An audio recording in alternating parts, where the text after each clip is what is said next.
tu peux te calmer, entrer en méditation et te poser la question de savoir en quoi l'amour peut-il m'aider aujourd'hui? En quoi l'amour peut-il m'aider aujourd'hui? Je fais face à un divorce. Je fais face à la maladie d'un être cher, mes parents ou mes enfants. Je fais face à une perte de boulot. Je fais face à telle ou telle difficulté. Ou moi-même je suis malade. En quoi l'amour peut-il aujourd'hui m'aider à résoudre ces problèmes?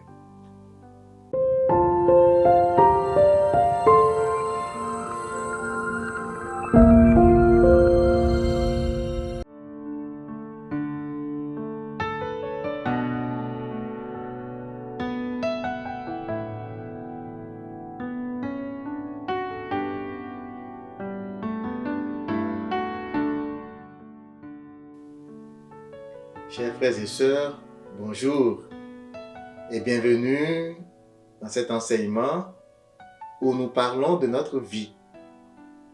Nous parlons de notre vie spirituelle. Nous parlons de notre bonheur.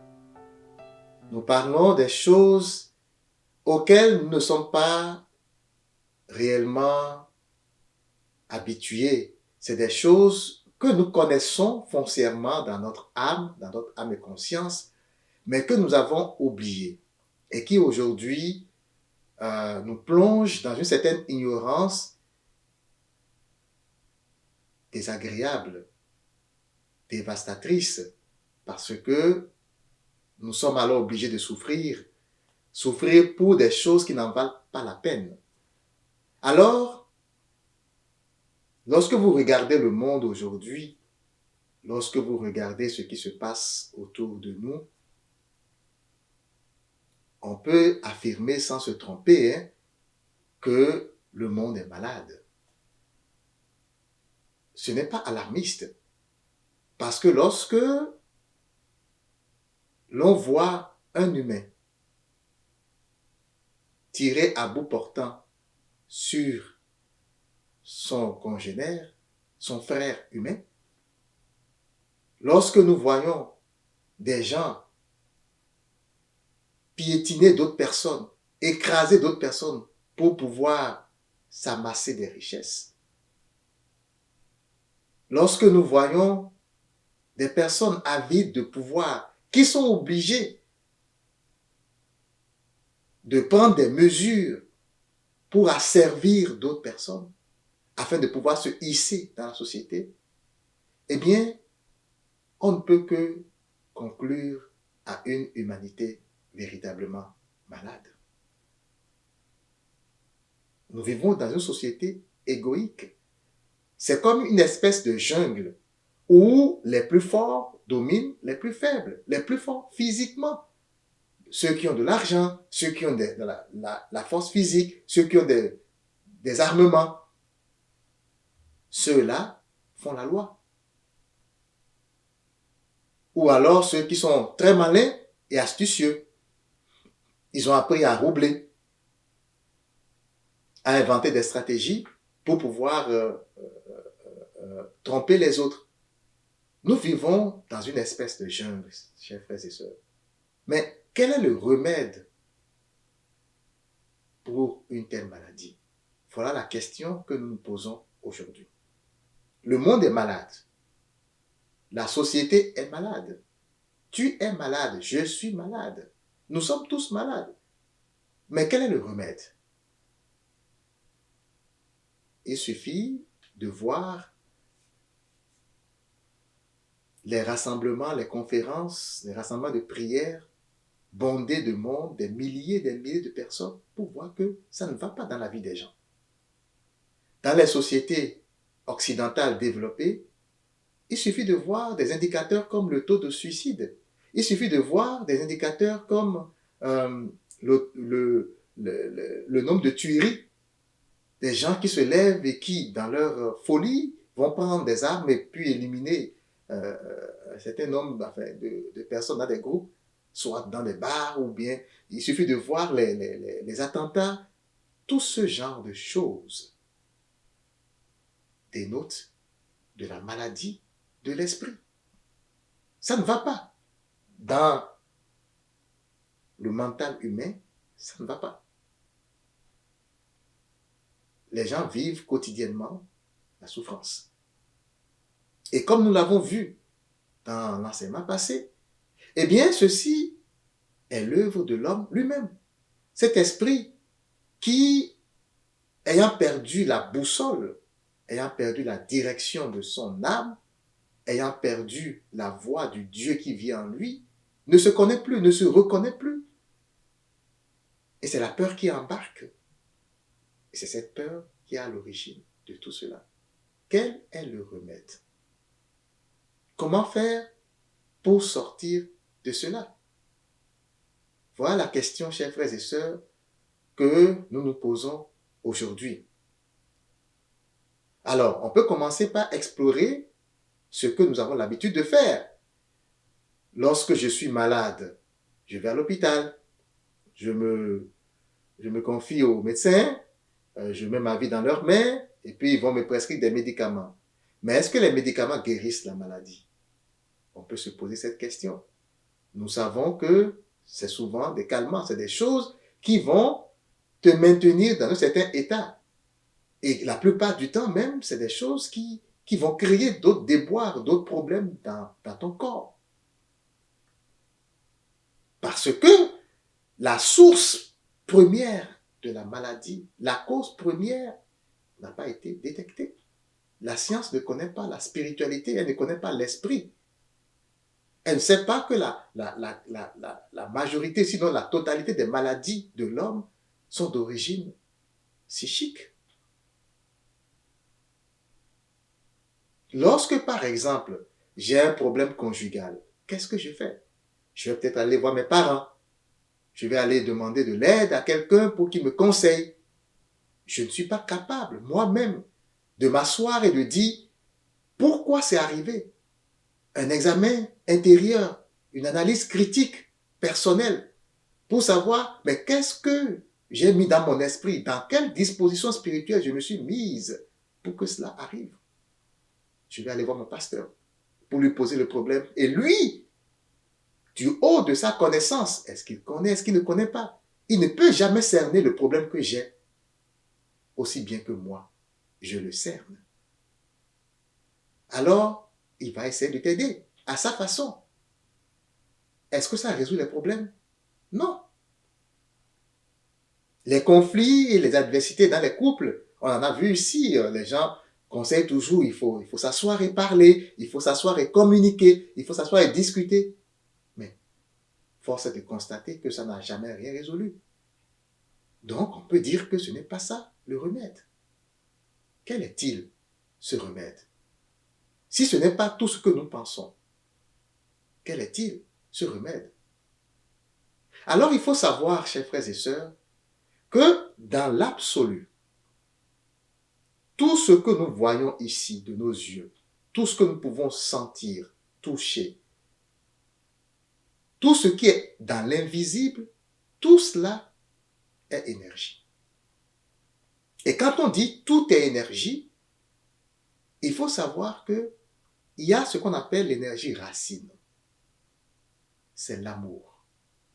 Tout est amour. La plupart du temps, certaines personnes, ne sachant pas de quel amour on parle, vont dire, ben non, ça c'est des bêtises. L'univers n'est pas je t'aime. L'univers n'est pas l'amour entre un homme et une femme. C'est ce qu'ils vont dire. Mais ici, on ne parle pas de ce type d'amour. On parle ici de l'amour inconditionnel. Tout est amour. L'amour, énergie. La racine de tout ce que nous voyons, c'est l'amour. Dieu est amour. Le Créateur, la source, l'intelligence derrière tout ce que nous voyons est pur amour. L'amour, c'est une énergie. On ne parle pas ici du sentiment d'attraction entre deux personnes ou d'une personne à un objet. j'aime une banane, ce n'est pas de ça qu'on parle ici. Ou j'aime ma femme, ce n'est pas de ça qu'on parle ici. Nous parlons de l'énergie de l'âme. Tout est amour.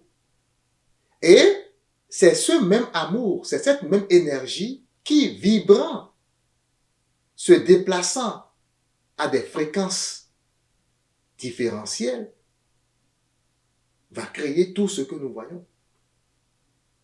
C'est ce même amour, cette même énergie qui fait qu'on dit que nous sommes tous connectés à une même source. Les gens qui font des expériences de mort imminente savent bien de quoi je parle. Et ils en témoignent. Tout est amour. Et donc, notre esprit est amour. Nous sommes des êtres d'amour. Le seul remède, peu importe ce que nous avons comme problème, c'est l'amour. Au lieu de vouloir aller demander à quelqu'un de venir résoudre ton problème avec toi, tu peux te calmer, entrer en méditation et te poser la question de savoir en quoi l'amour peut-il m'aider aujourd'hui? En quoi l'amour peut-il m'aider aujourd'hui? Je fais face à un divorce.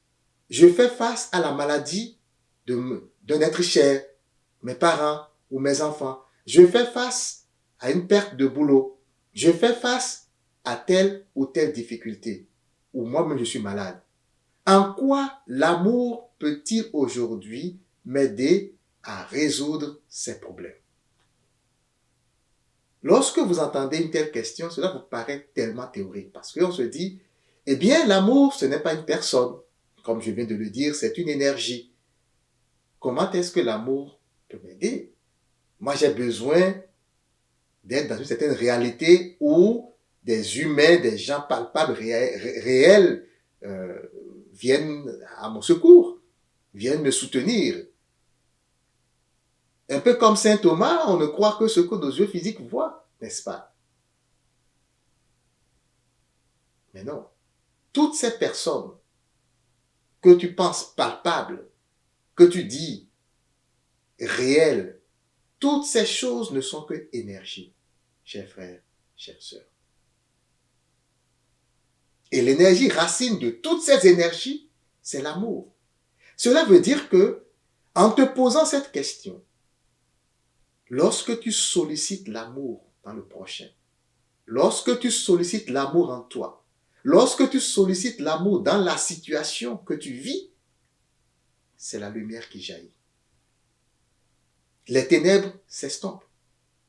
Parce que, comme c'est écrit dans les Saintes Écritures, l'amour véritable chasse la peur. L'amour, c'est ce qui est. C'est la seule chose qui est. La peur, c'est l'opposé de l'amour que Dieu a mis dans ce monde pour que nous puissions prendre conscience que nous sommes des êtres d'amour. Nous ne sommes pas la peur, mais la peur envahit notre esprit parce que lui est en perdition.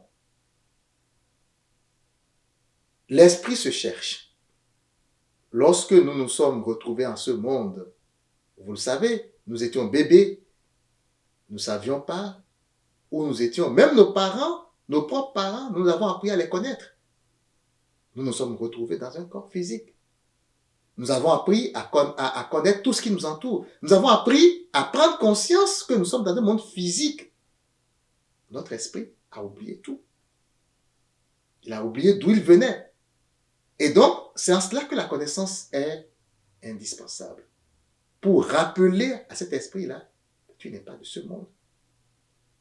Tu n'es pas de ce monde physique. Tu viens ici pour faire des expériences. Tu es de passage. Tu es en voyage ici. Si tu repars d'où tu viens, si tu t'élèves vers cette dimension spirituelle qui t'a engendré en ce monde, eh bien, tu vas te rappeler que tu es amour. Tu n'as pas l'amour en toi. Tu es amour.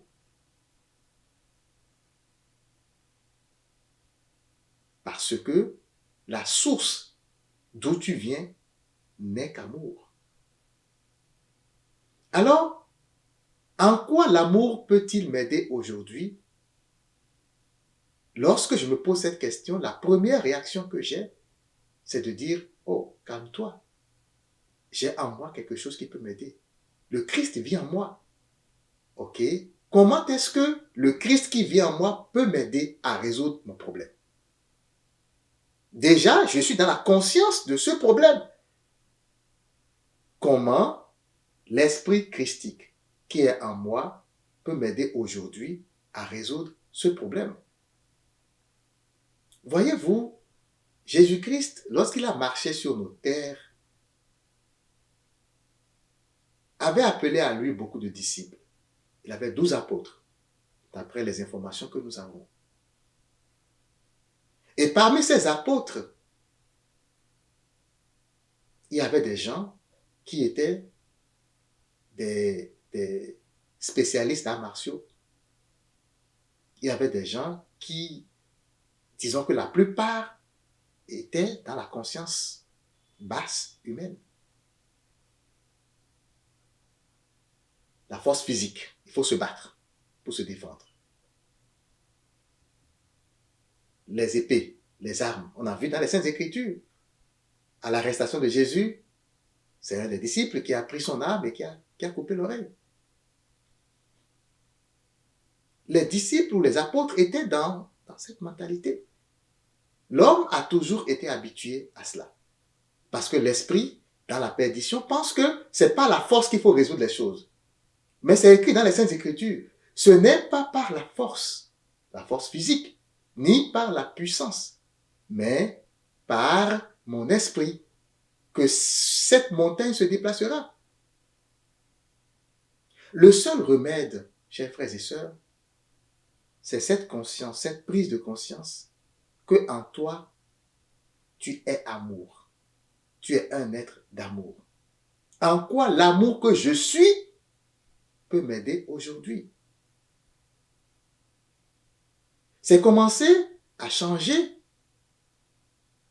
cette perception des choses que la solution à ton problème se trouve à l'extérieur. Elle se trouve en toi. Elle se déploie lorsque tu prends du recul, que tu t'élèves par rapport au problème. Par exemple, la foi aide à résoudre beaucoup de choses, sinon la quasi-totalité des choses. Lorsque je perds mon emploi et que j'ai une certaine confiance en moi pour dire je suis capable d'en trouver un autre, ce n'est qu'une question de jour, et que je m'élève, je me déplace dans le futur, dans mon esprit, pour aller dénicher mon emploi de rêve, que je visualise cet état d'esprit, comment je suis content, comment je suis déjà épanoui avec ce nouveau poste, 10 fois mieux payé, dans un environnement paradisiaque, et que je reviens, que je souris, au lieu de me plaindre, au lieu de pleurer, au lieu de tomber en dépression parce que je viens de perdre mon boulot, je souris. Je marche dans cette foi. Je ne laisse pas les autres me convaincre du contraire. Je ne laisse pas mon entourage me dire, ben non, qu'est-ce que tu fais? Tu viens de perdre ton emploi. Je souris parce que je sais qui je suis. L'amour vient de m'aider. L'amour vient de m'aider. Je viens de trouver en l'amour cette force qui génère tout. Et cet amour que je viens de dénicher a chassé ma peur de ne pas trouver d'autre boulot. C'est la même chose pour les maladies. Si je tombe malade, au lieu de rester là à penser, à m'accrocher à ça pour dire je suis malheureux, je suis pauvre, je suis malade, qu'est-ce qui va advenir, je vais mourir, au lieu de nourrir ce genre de pensée dans ta tête, eh bien, tu peux te calmer. En quoi l'amour peut-il m'aider? Si je suis un être d'amour, si je sais que tout ce qui existe c'est l'amour, il n'y a rien qui peut se perdre. Je ne dois pas avoir peur de mourir. Je ne dois pas avoir peur de perdre ma vie physique. Parce que figurez-vous, la vie et la mort physique sont les deux facettes d'une même pièce. Tu ne peux jamais vivre en paix si tu as peur de mourir. Si tu refuses de contempler la mort pour voir réellement ce qu'elle est, c'est-à-dire rien d'autre qu'un changement de forme, si tu as peur de regarder la mort en face, tu vas toujours avoir peur de vivre. Toujours. En quoi l'amour peut-il m'aider aujourd'hui? Quel est le remède de cette peur qui me crée des chagrins? Le voilà. Le voilà. Je dois toujours me rappeler que je suis un être d'amour. Et que je n'ai pas besoin de me gêner, de courir, de m'inquiéter ou de faire quoi que ce soit pour avoir ce que je veux. Alors, je m'assois dans cet amour. C'est quoi s'asseoir dans l'amour? S'asseoir dans le calme et dans la confiance. C'est ça, s'asseoir dans l'amour. Au lieu de dire je médite, on peut dire je m'assois dans l'amour. Le matin, à midi, le soir, je dois trouver des temps de méditation où je m'assois dans l'amour. C'est des moments à moi. C'est des moments où je me rappelle qui je suis réellement. C'est des moments où jaillit du fond de mon être cette conviction que je ne suis pas tous ces problèmes qui gravitent autour de moi et qui se chamaillent et qui s'agitent. Je ne suis pas tous ces problèmes. Peu importe ce qui arrive, ça, ce n'est pas moi. Je prends conscience de ce que je suis. Je reprends confiance en moi. Je crois en moi, le moi mystique, le je suis qui est en moi. Car ce je suis, c'est l'amour véritable. C'est la seule énergie. C'est la source de tout ce qui est ici. Alors, chers frères, chères sœurs, pourras-tu t'en rappeler? Pourras-tu graver dans ton cœur, graver dans ton esprit que le seul remède à tous ces problèmes, la maladie du monde, ta propre maladie, tout ce qui arrive, toutes les peurs qui engendrent cette déchéance que nous voyons, le seul remède, c'est l'amour. Alors, s'habituer à s'asseoir dans cet amour au jour le jour, matin, midi, soir, c'est véritablement devenir maître des événements. Tu vas reprendre ta vie en main. Aucune affliction, aucun problème ne pourrait ainsi subvenir. C'est fini. Parce que tu es au fait de tout. Tu vis le moment présent. En marchant, tu vis le moment présent. En parlant, tu vis le moment présent.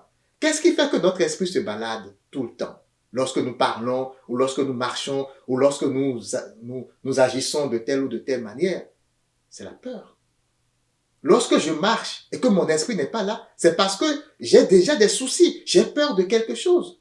Lorsque je converse avec quelqu'un, la personne me parle, mais au lieu que mon esprit soit là et l'écoute, mon esprit est déjà ailleurs et fait des calculs, c'est parce que j'ai peur que cette personne me trahisse d'une certaine manière ou que cette personne me manipule d'une autre manière. C'est toujours la peur. Mais lorsque je m'habitue à m'asseoir dans l'amour, c'est fini. La peur est partie. Je n'ai plus peur de mourir. Je n'ai plus peur de perdre quoi que ce soit parce que mon esprit retrouve une autre réalité. Cette réalité qui est la sienne, qui est sa vraie nature. L'esprit retrouve son monde et il se calme. Il se calme. Donc voilà ce que j'avais à partager avec vous sur le seul et unique remède à nos afflictions, à nos problèmes. Lorsque vous vous asseyez dans l'amour, il n'y a plus de problème. Vous ne voyez plus rien comme un problème. Même ce que tout le monde voit comme mauvais, comme une catastrophe, vous comprenez cela. Vous vous élevez tellement que vous comprenez que même la personne qui vient de perpétrer une tuerie, la personne qui vient de tirer sur beaucoup de gens, eh bien, cette personne-là, elle joue un rôle. Elle joue un rôle en ce monde. Vous comprenez que l'âme qui décide de partir, c'est elle qui a décidé. Vous comprenez que personne ne peut arracher à quiconque sa vie, mais que chaque personne donne ou garde sa vie. Vous comprenez que vous êtes maître de votre destin. Et que par l'amour, vous pouvez tout résoudre. Tout. Parce que regardez, lorsque vous êtes en chicane avec quelqu'un et que vous commencez à l'aimer, qu'est-ce qui arrive? Vous désamorcez la bombe. C'est pas pour rien que le Christ dit, aimez vos ennemis. Si quelqu'un te gifle ici, donne-le l'autre jour. C'est parce que tu ne dois pas t'enliser dans ce que tes sens physiques te montrent. C'est parce que, à ta disposition, tu as ce seul remède. Le seul et unique remède, tu l'as. Cette énergie, il suffit de prendre conscience de ça. Le problème des hommes en ce monde, c'est qu'ils n'ont pas conscience de l'énergie divine. Ils n'ont pas conscience du soleil de Dieu. Ils n'ont pas conscience de la lumière qui les éclaire. Le soleil éclaire tout le monde. Mais tout le monde ne reçoit pas le soleil de la même façon, n'est-ce pas? Notre soleil, c'est cela, n'est-ce pas? Alors c'est la même chose pour la lumière divine. Elle éclaire tout le monde. Elle t'éclaire, elle éclaire l'autre, elle éclaire l'autre. Mais tout le monde ne la reçoit pas de la même façon. Mais toi, aujourd'hui, tu peux commencer à la solliciter. Cet amour de Dieu qui est partout, il est omniprésent. En toutes choses, tu peux commencer à le solliciter. En quoi l'amour de Dieu, le seul que je connaisse, en quoi il peut m'aider aujourd'hui? Et tu vas voir, il peut t'aider dans bien de choses. Il peut t'aider à sauver ton couple. Il peut t'aider à être riche. Il peut t'aider à amener la paix dans le monde. Il peut t'aider à être en bonne santé. Il peut t'aider à tout faire. Pourvu que tu le veuilles. Seule ta volonté ici est la condition pour la mise en œuvre de ce remède. Alors, tu le sais. Tu le sais maintenant et j'espère que tu vas prendre conscience de ce pouvoir véritable et commencer à délaisser les futilités du monde pour t'asseoir dans l'amour qui guérit, qui donne vie. Sois béni.